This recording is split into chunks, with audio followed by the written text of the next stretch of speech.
Bom, pessoal, vamos então a algumas dicas mais a respeito da programação usando o Matsushita. Lembrando que nem todos os recursos disponibilizados em um dos fabricantes nós necessariamente encontraremos em outro. E o primeiro exemplo que nós vamos encontrar disso é justamente com os temporizadores, aqui no caso do Matsushita. Então vamos começar aqui o nosso novo programa, já colocado os dados e relacionado. Então está aqui meu palette. Bom, como é que a gente trabalha então os temporizadores aqui no Matsushita?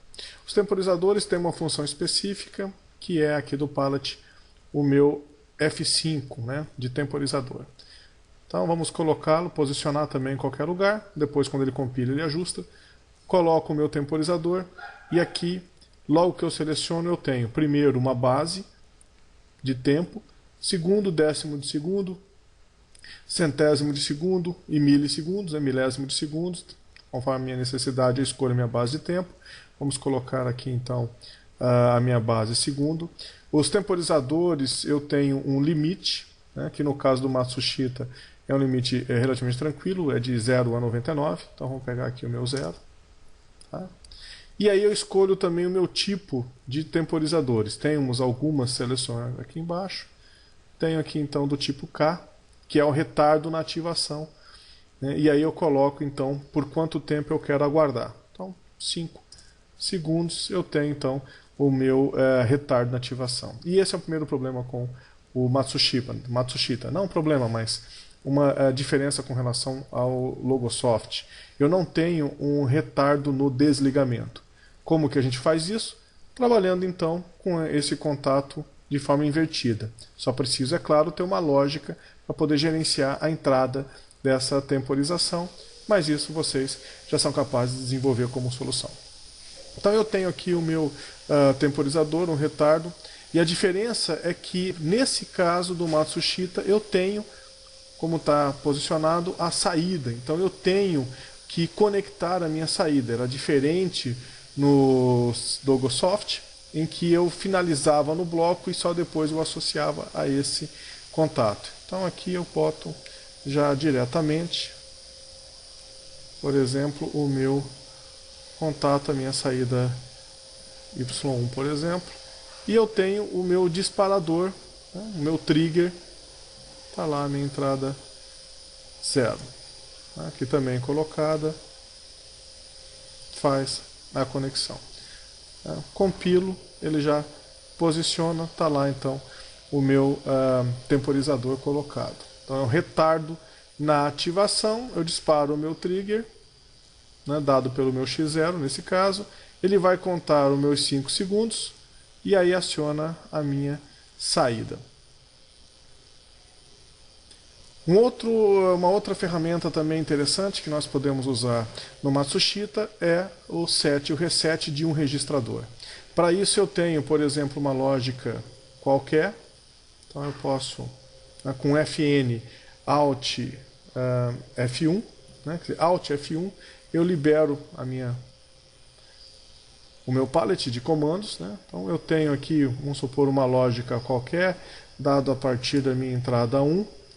Eu quero disparar o meu set ou reset. Também posiciono ele no final da minha barra de alimentação, né, próximo já à conexão com terra. E aqui eu tenho a minha função. Está aqui no palette. Eu posso setar, resetar ou manter. Então nós vamos aqui, por exemplo, uma lógica qualquer para setar. Eu escolho o meu registrador, justamente para evitar que eu queime uma porta de saída. Funciona exatamente como um marcador, como um flag. Então está lá o meu set.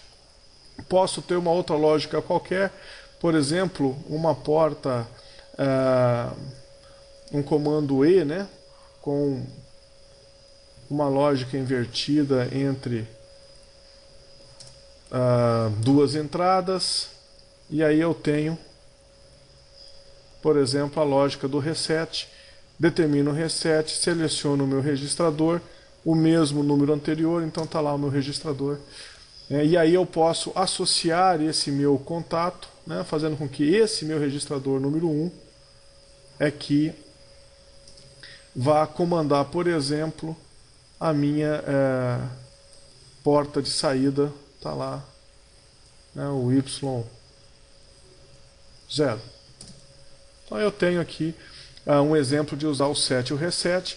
Pode estar em qualquer parte da minha programação, né, mas sempre que ele setar, ele liga a minha porta Y0. Sempre que ele resetar, ele desliga a minha porta Y0. E por fim, uma outra ferramenta, também bastante útil e que vocês utilizarão, é o contador. Então, o contador, eu posso, né, no primeiro momento, colocar, está aqui o meu F6, né, ou do pallet, está aqui. Então eu vou determinar. O contador, eu preciso necessariamente começar a partir do número 100. Então ele é do 100 até o 199, são a quantidade de contadores disponibilizados para esse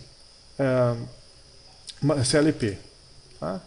Então eu posso trabalhar, né, também o meu marcador, digo até quanto eu quero, vamos supor que eu conte até 10, está lá o meu contador.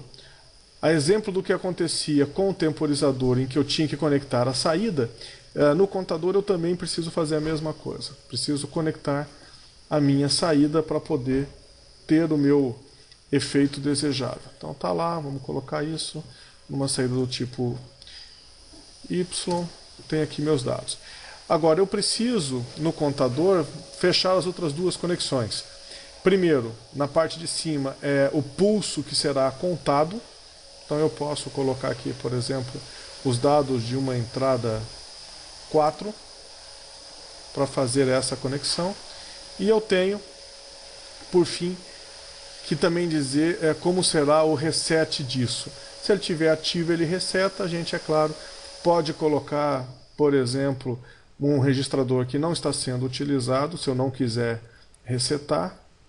Então está lá o meu registrador, que no default dele já é 0.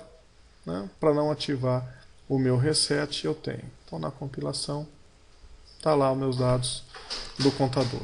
Então, com mais essas três informações, temporizador, set e reset e o contador, eu consigo então montar as lógicas que vocês já montaram também para o Logosoft.